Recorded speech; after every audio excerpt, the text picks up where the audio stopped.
You're listening to the Cyberwire Network, powered by N2K.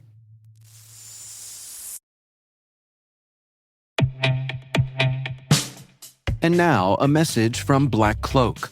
What's the easiest way for threat actors to bypass your company's cyber defenses? Targeting your executives at home. According to the latest Ponemon research study, over 42% of CISOs have reported cyber attacks on their executives in their personal lives. And this becomes your problem because executives are easy targets at home for account takeover, credential theft, and reputational harm. Close the at-home security gap with Black Cloak's digital executive protection platform. Award-winning 24/7 365 protection for executives and their families. Learn more at blackcloak.io.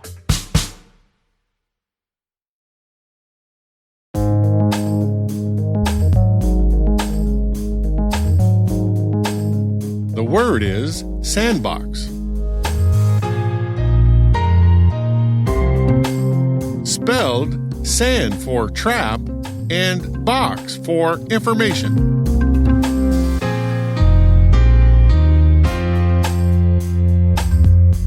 Definition: an isolated and controlled set of resources that mimics real-world environments and used to safely execute suspicious code without infecting or causing damage to the host machine, operating system, or network.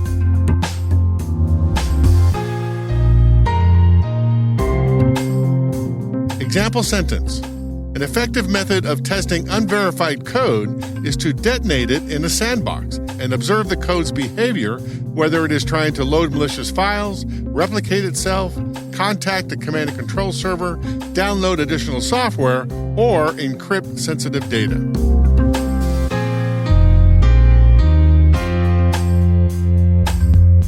Origin and context.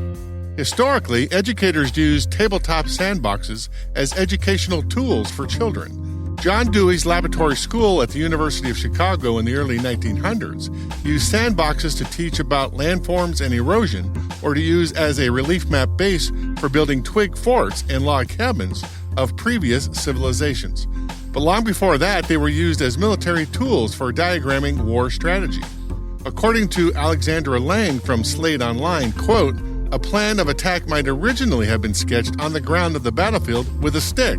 But even during the Roman Empire, sand tables would have been set up within military encampments, with tokens representing soldiers and units in the coming battle.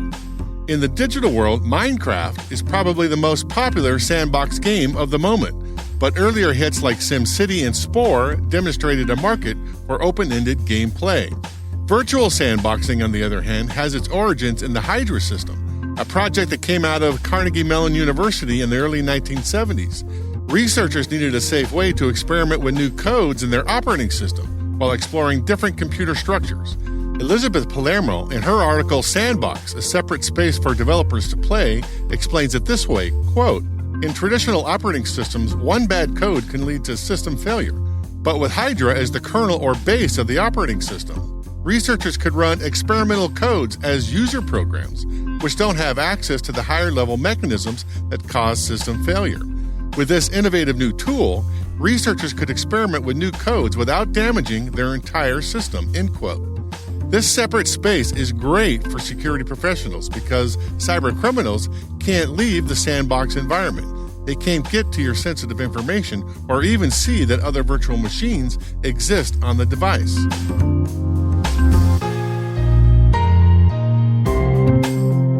Nerd reference. As I said, using a sandbox to reduce the probability of a successful cyber attack has been around since the 1970s. In the modern age, here's Google describing how it uses the sandboxing technique to protect its Chrome browser back in 2010. Sandboxing is a feature that we've built into Google Chrome to enhance the browser's security. Here's how sandboxing works. In Chrome, every website or web application you open in the browser is a separate and independent process. For example, if you open 3 different websites in 3 different browser tabs, each tab you open corresponds to a separate process. So if one tab crashes, the browser and other tabs you have open shouldn't be affected. Sandboxing provides a layer of protection around each of these processes. Just like an actual sandbox, it's designed to build a restricted environment around each process.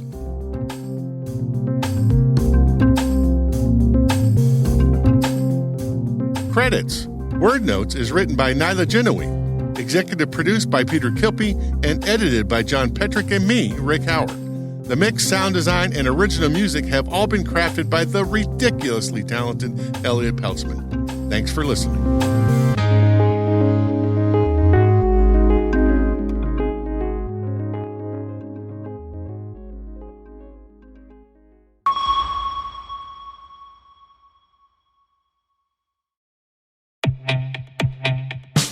Now, a word about our sponsor, the Johns Hopkins University Information Security Institute.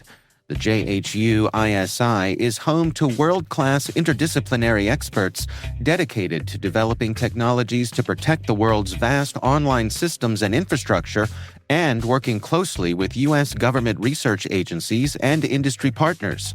The Institute offers dual degree and joint programs in computer science and health informatics and has been designated as a center of academic excellence in cyber research. Learn more at isi.jhu.edu.